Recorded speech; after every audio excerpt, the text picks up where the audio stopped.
Nah, teman-teman sekalian, sehingga jika kita bisa mengatakan bahwa pada poin 1, 2, 3, dan 4, semua ini berpotensi dialami oleh semua bangsa. Dan ini juga masuk di dalam kajian Profesor Jared Diamond dalam buku ini. Masyarakat Jepang misalnya, pada dasarnya juga menghadapi masalah yang sama yang dihadapi oleh masyarakat Pulau Paskah. Tetapi yang membedakannya adalah respon elit-elit mereka terhadap persoalan yang mereka hadapi. Nah, menurut saya teman-teman sekalian, inilah yang sangat penting bagi kita, karena kita sekarang berada di dalam sebagian besar situasi yang ada di sini yang dijelaskan oleh Profesor Jared Diamond ini. Nah, teman-teman sekalian, semua bangsa, semua peradaban selalu berpotensi menghadapi ini semua. Tetapi yang sangat menentukan adalah apa respon kita sebagai masyarakat yang direpresentasi oleh elit-elit kita dalam merespon semua persoalan-persoalan tersebut.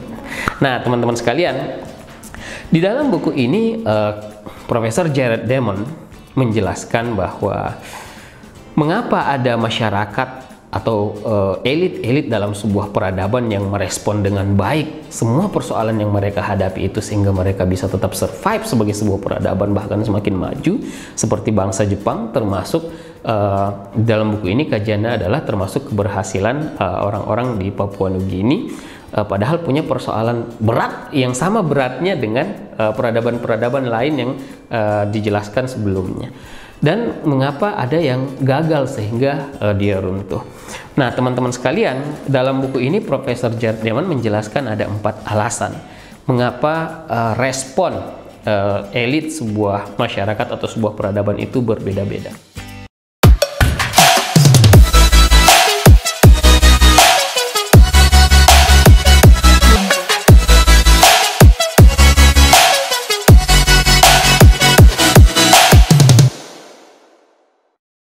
Mengapa respon elit sebuah masyarakat atau sebuah peradaban itu berbeda-beda. Yang pertama adalah karena masyarakat itu gagal mengantisipasi sebelum masalah atau bencana itu tiba. Jadi memang tidak ada antisipasi terhadap persoalan itu. Dan ada beberapa alasan, paling tidak ada 2 alasan mengapa sebuah masyarakat atau elit dari kelompok masyarakat itu gagal mengantisipasi ancaman bencana yang datang. Yang pertama, kata Jared Diamond, adalah karena mereka mungkin tidak punya pengalaman yang sama sebelumnya. Jadi saya mungkin mengambilnya dalam konteks kita saat ini. Misalnya masyarakat Eropa pernah mengalami bencana virus seperti yang kita alami saat ini, yaitu flu Spanyol, dan itu menelan jumlah korban yang sangat banyak. Dan implikasi dari pengalaman mereka itu, mereka kemudian menyadari bahwa suatu saat kita mungkin akan menghadapi ini, dan karena itu mereka menciptakan fasilitas-fasilitas yang memang meriset tentang virus ini dan bagaimana mendesain skenario-skenario. Kita bisa lihat dari film-film yang mereka buat, bagaimana seandainya kita mengalami kembali bencana seperti itu. Sementara kita di Indonesia yang paling tidak ya, kalau kita bisa lihat, karena kita tidak punya sejarah tentang virus seperti ini, atau mungkin kita pernah memiliki sejarahnya tapi tidak terwariskan informasinya kepada kita melalui tradisi pencatatan atau tradisi cerita, sehingga kita tidak pernah memiliki mindset, tidak pernah memiliki imajinasi mengapa bagaimana kita mengatasi masalah seperti ini.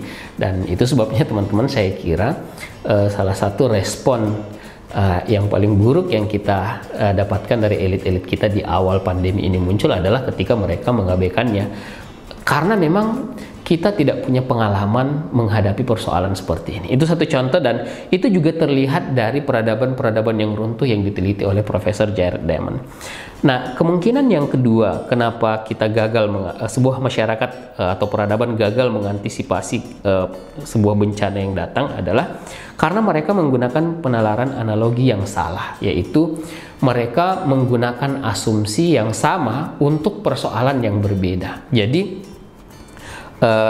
termasuk mungkin kita di Indonesia ya, di awal-awal mungkin cara kita menangani pandemi ini seperti ketika pandemi SARS atau flu babi sebelumnya yang tidak seserius kita sekarang, karena mungkin pemerintah kita mengasumsikan bahwa ini modelnya sama saja. Padahal ini sesuatu yang berbeda, ini betul-betul virus yang lebih cepat persebarannya dan tentu saja cara penanganannya harusnya berbeda. Begitu juga dengan masyarakat Viking yang mengambil asumsi bahwa tanah yang mereka tempati di bagian utara Eropa, di Norwegia dan sekitarnya itu, ketika mereka bawa ke Iceland, pulau baru yang mereka dapatkan lebih ke utara lagi, dan juga apa yang mereka lakukan di Greenland, itu adalah lahan yang sama, padahal itu adalah lahan yang berbeda, sehingga perilaku mereka, cara mereka memperlakukan lahan mereka dan menyelesaikan masalah mereka, itu tentu saja justru menimbulkan bencana bagi mereka. Nah, kemudian teman-teman sekalian, itu faktor yang pertama, mengapa sebuah masyarakat mengambil keputusan yang keliru, karena mereka tidak memahami persoalan yang datang atau bencana yang menimpa mereka. Faktor kedua yang menyebabkan suatu masyarakat atau peradaban merespon dengan cara yang keliru sehingga mereka mengalami keruntuhan atau kemunduran peradaban adalah karena mereka gagal memahami masalah yang benar-benar tiba. Jadi ketika mereka telah menghadapi persoalannya, mereka gagal karena beberapa alasan. Yang pertama, sumber masalah atau asal-usul masalah tidak mereka pahami. Jadi masalah ini tidak bisa mereka pecahkan, tidak bisa mereka temukan solusinya karena mereka tidak memahaminya. Nah, teman-teman sekalian, dalam masyarakat masa lalu yang dijelaskan sumber-sumber keruntuhannya oleh Jared Diamond ini, memang terlihat sekali bahwa beberapa masyarakat karena tidak mengerti atau belum mengilmui tentang bagaimana misalnya kualitas tanah, bagaimana misalnya kehilangan sejumlah pohon atau tumbuhan di sebuah pulau itu akan menyebabkan pengikisan unsur-unsur humus atau faktor kesuburan tanah di lahan mereka, sehingga mereka kemudian tidak menyadari bahwa efek langsung dari apa yang mereka lakukan dengan penggundulan itu adalah dengan turunnya produktivitas pertanian mereka, sementara pada saat yang sama mereka mengalami pertumbuhan populasi, sehingga lingkungan mereka dan sumber daya alam mereka tidak mampu lagi untuk menopang kebutuhan masyarakat mereka. Akhirnya terjadilah krisis dan kemudian juga masyarakat itu runtuh. Yang kedua, mengapa masyarakat tidak memahami atau gagal memahami suatu masalah ketika benar-benar tiba adalah karena pengambil keputusan yang berjarak. Di dalam masyarakat masa lalu dijelaskan bahwa para elit-elit yang ada pada masyarakat itu tidak menyadari bahwa penggundulan atau penebangan pohon sebagai bagian dari budaya mereka dan juga kemudian menjadi adat istiadat mereka, itu akhirnya akan menimbulkan bencana karena para elit-elit yang mengambil kebijakan ini, orang-orang yang menentukan keputusan terhadap pulau ini, itu berjarak dengan masyarakatnya. Mereka tidak merasakan persoalan karena mereka hidup di rumah-rumah mewah, rumah-rumah besar, dan kebutuhan mereka selalu disuplai oleh masyarakatnya. Jadi pada dasarnya mereka tidak memahami dan tidak merasakan bagaimana perubahan dari kerusakan lingkungan yang mereka lakukan, sehingga mereka kemudian tidak mengambil keputusan dengan baik karena memang tidak memahami yang disebabkan oleh faktor jarak mereka dengan persoalan. Jadi teman-teman sekalian, kira-kira kalau dalam masyarakat modern yang digambarkan oleh Jared Diamond dalam buku ini menjadi satu indikator juga, karena kita melihat para elit ini berada di dalam kompleks-kompleks atau lingkungan mewah mereka, di mana mereka tidak betul-betul memahami apa yang terjadi pada masyarakat kecil di sekitar mereka, sehingga bahaya itu tidak mereka pahami. Nah, yang ketiga teman-teman sekalian adalah karena banyak sekali bencana atau masalah yang dihadapi oleh sebuah peradaban yang berlangsung secara lambat, yang mereka istilahkan sebagai kenormalan merayap. Artinya sebenarnya ada perubahan yang terjadi, ada ancaman yang sedang terjadi, tetapi karena terjadinya secara perlahan-lahan, orang kemudian tidak merasakannya karena ini berjalan secara merayap. Contoh paling sederhana saya kira di masyarakat kita, misalnya naiknya muka air laut gitu ya, kita mungkin tidak menyadarinya karena dalam 1 tahun hanya naik sekian, atau perubahan suhu, di mana efek dari cara kita mengeksploitasi lingkungan kita, suhu di bumi ini itu setiap tahun mengalami peningkatan. Tetapi kita tidak merasakannya karena dia berlangsung tidak secara ekstrim. Berbeda misalnya ketika kita di Indonesia, suhu normal kita misalnya 27 sampai 30 derajat dan tiba-tiba menjadi 50 derajat, ya mungkin kita merasakannya, tetapi perubahan itu sangat bertahap dalam angka kenaikan yang sangat kecil, sehingga itu membuat sebuah masyarakat gagal memahami bahwa ini betul-betul sedang terjadi suatu masalah. Nah, teman-teman sekalian, yang ketiga yang dijelaskan oleh Prof. Jared Diamond, mengapa sebuah masyarakat keliru dalam merespon sebuah ancaman bagi mereka, karena mereka memahami masalah, jadi mereka mungkin memahaminya dengan baik, tetapi gagal mengambil atau menjalankan upaya pemecahan. Jadi mereka sudah memahami persoalannya di masyarakat Pulau Paskah, misalnya mereka sudah memahami bahwa ya kita punya masalah dengan lingkungan kita, dengan hutan kita yang semakin kekurangan pohon, tetapi mereka tidak berhasil mengambil sebuah tindakan. Berbeda misalnya dengan masyarakat Jepang di era kesegunan, ketika mereka menyadari bahwa telah terjadi sebuah proses penggundulan dan bisa merusak lahan mereka, kualitas tanah mereka, dan tentu saja akan mempengaruhi nanti faktor produksi mereka di dalam pertanian, dan ini akan berdampak kepada kemampuan lingkungan mereka untuk memberikan daya dukung penghidupan bagi masyarakat yang hidup di atasnya. Nah, efeknya adalah para shogun kemudian membuat kebijakan untuk melakukan reboisasi, jadi mereka tetap menanam pohon.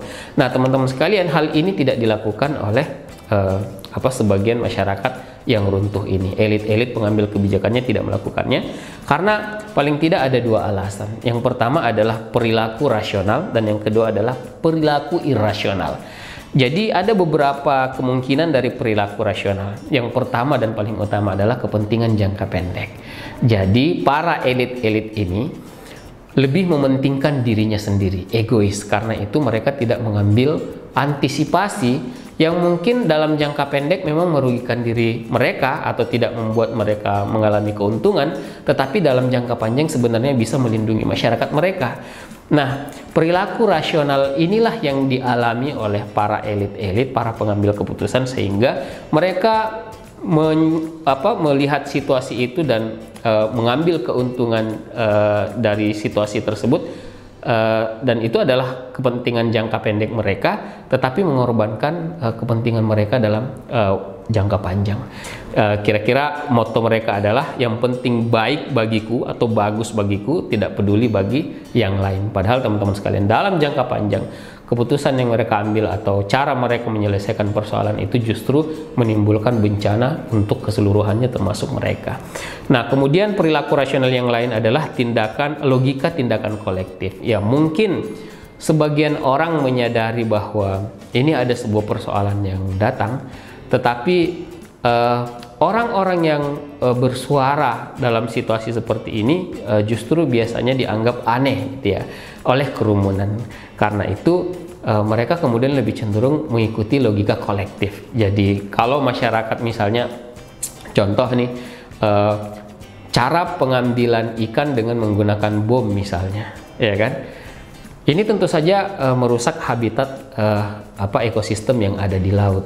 Tetapi masalahnya adalah banyak orang yang melakukannya, dan karena itu ketika dia tidak melakukannya, dia justru akan merasa rugi. Waduh, orang terus-menerus melakukan hal yang sama dan semuanya baik-baik saja, kenapa saya juga tidak melakukannya? Dan karena itu secara kolektif orang mulai berpikir untuk melakukan hal yang sama. Inilah yang dilakukan oleh orang di Pulau Paskah, teman-teman sekalian, di mana para elit-elitnya kemudian berlomba menunjukkan kekuatannya dengan membangun patung-patung besar, sehingga kemudian elit-elit lain yang menjadi kompetitornya juga melakukan hal yang sama, sehingga itu membuat tingkat eksploitasi terhadap lingkungan mereka, penebangan pohon semakin membabi buta, dan akhirnya itu merusak semuanya.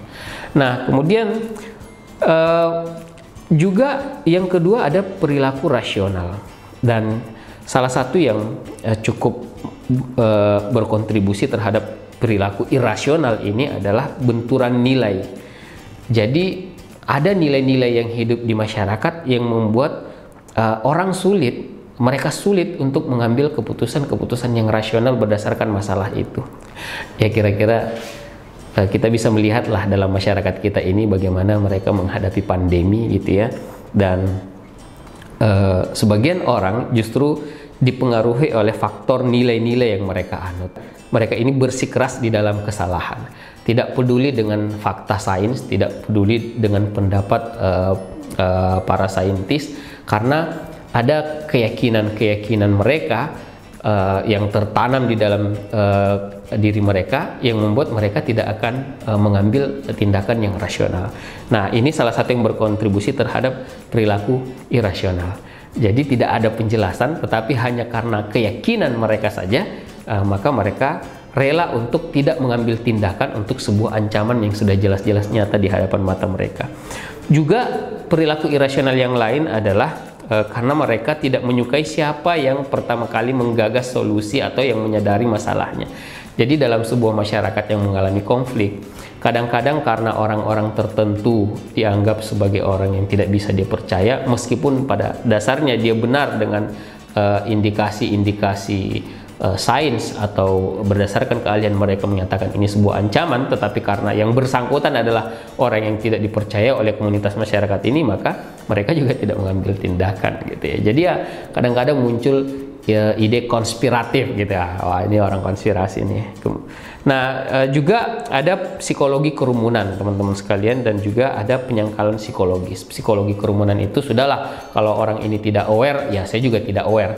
Dan penyangkalan psikologis itu situasi ketika orang betul-betul tidak percaya bahwa ini yang akan terjadi, maka ada kecenderungan psikologis orang untuk menolak dan memposisikan ancaman itu sebagai itu tidak mungkin terjadi karena aspek psikologis kita, dan itu kita sebut sebagai perilaku irasional.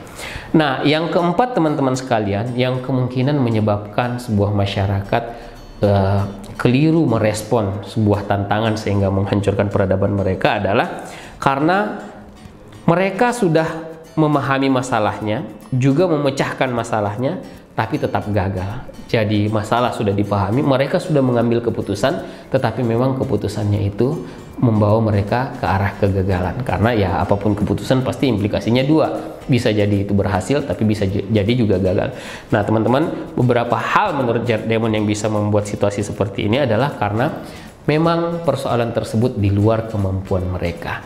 Mereka mungkin belum memiliki ilmu tentang itu, atau teknologi mereka belum memungkinkan untuk itu, atau mungkin karena itu terlalu mahal dan di luar kemampuan mereka. Misalnya, kalau zaman dulu misalnya terjadi kebakaran akibat pemanasan global, dan di beberapa negara kemudian masyarakat di masa lalu mengalami kebakaran, mungkin pada saat itu mereka tentu saja tidak punya solusi bagaimana menyelesaikannya, karena mereka hanya menggunakan teknologi yang apa adanya yang mereka miliki. Tapi sekarang kita bisa melihat ketika terjadi sebuah kebakaran di sebuah daerah, dalam waktu yang tidak terlalu lama teknologi-teknologi kita telah mampu untuk menyelesaikan persoalan seperti itu. Jadi teman-teman sekalian, ini adalah 4 faktor yang tadi saya jelaskan menurut Jared Diamond mengapa sebuah komunitas, masyarakat atau bangsa atau sebuah peradaban mengambil sebuah keputusan yang benar atau keliru yang kemudian berimplikasi kepada keberhasilan atau kegagalan peradaban mereka untuk eksis. Nah teman-teman sekalian, mengapa saya mengatakan bahwa buku ini adalah buku yang sangat penting untuk kita baca saat ini? Karena relevansinya dengan situasi sangat relevan sekali, dan terutama menurut saya ini perlu menjadi bahan kajian, bahan diskusi para elit-elit kita, karena merekalah yang banyak mengambil keputusan untuk peradaban kita saat ini, bangsa kita saat ini. Dan dari kajian yang ada di sini dan juga apa yang disampaikan oleh pemimpin negara maju, kita memang di Indonesia ini sedang menghadapi sebuah masalah yang serius. Problemnya adalah kalau orang lain melihat kita memiliki masalah yang serius, lantas kita sendiri tidak meresponnya dan mendiamkannya, elit-elit kita menganggap biasa saja, mungkin salah satu faktor yang saya jelaskan tadi itu sedang terjadi kepada kita. Demikian review buku dari saya teman-teman sekalian, mudah-mudahan bermanfaat. Dan jangan lupa, jika Anda mendapatkan manfaat dari channel ini, untuk membagi informasi channel ini kepada sebanyak mungkin orang sebagai support atas usaha-usaha literasi yang kita lakukan melalui channel Bicara Buku ini. Demikian dari saya. Assalamualaikum warahmatullahi wabarakatuh.